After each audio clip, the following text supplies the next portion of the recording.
Friday, May 31st, 2019. Trump says U.S. to impose 5% tariff on all Mexican goods. President Donald Trump said Thursday night that the United States would impose a 5% tariff on all Mexican goods starting next month, saying the sweeping tariffs would rise monthly to as high as 25%. President of Mexico, López Obrador, said in a letter to Trump that was made public late Thursday that he was sending his foreign minister to Washington on Friday. Mexico's Undersecretary for Foreign Relations and the country's chief trade negotiator called Trump's announcement disastrous and that if it happens, they must respond energetically.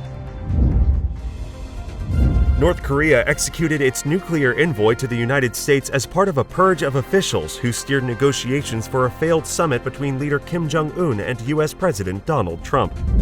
India's Prime Minister Narendra Modi launched his historic second term at a solemn ceremony in front of cheering supporters Thursday, ahead of unveiling a revamped Hindu nationalist government.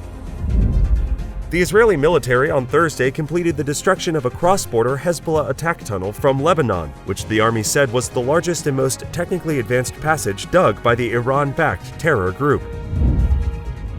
Avigdor Lieberman turns elections into referendum on religious influence. Avigdor Lieberman, a bitter right-wing rival of Prime Minister Benjamin Netanyahu, says he is trying to stop the country from becoming a religious state. The rift between Lieberman and Netanyahu is laying bare the tension between religious and secular Israelis that has pulsed through Israeli society since the country's 1948 founding. Mr. Lieberman's decision to abandon Mr. Netanyahu is likely to shift the election narrative to religious versus secular issues rather than the right-left paradigm that has buoyed Mr. Netanyahu's career.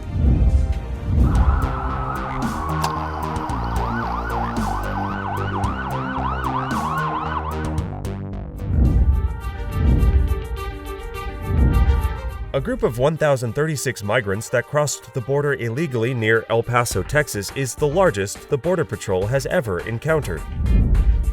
A Navy SEAL accused of killing an Islamic State prisoner in Iraq in 2017 was released from custody on Thursday ahead of his murder trial for the alleged slaying. A Palestinian Uber driver kicked two Jewish women out of his car on May 19th after he learned they were leaving the Israeli-American Council's Celebrate Israel Festival at nearby Rancho Park. U.S. judge rejects Trump administration move to start wall construction. A federal judge rejected on Thursday an effort by the Trump administration to begin construction on a wall on the border with Mexico, while it appeals a ruling that found funding for the wall was likely not authorized by Congress. U.S. District Court Judge Haywood Gilliam in Oakland, California said in a written order the government was unlikely to prevail on the merits of its appeal, and therefore failed to justify a stay of a preliminary injunction issued last Friday. The Trump administration has said it plans to redirect $6.7 billion from the Departments of Defense and Treasury toward wall construction after failing to convince Congress to provide the money. An anti-Semitic note was found on a billboard at the Brooklyn Jewish Children's Museum on Thursday evening, and police are now investigating it as a hate crime. After 25 years of swiping, the MTA is launching a new fare payment system Friday that will eventually render the MetroCard obsolete. Family members of recovery workers who died after digging through smoldering ruins joined city officials Thursday at a dedication ceremony for a new section of the September 11th memorial at the World Trade Center in Lower Manhattan.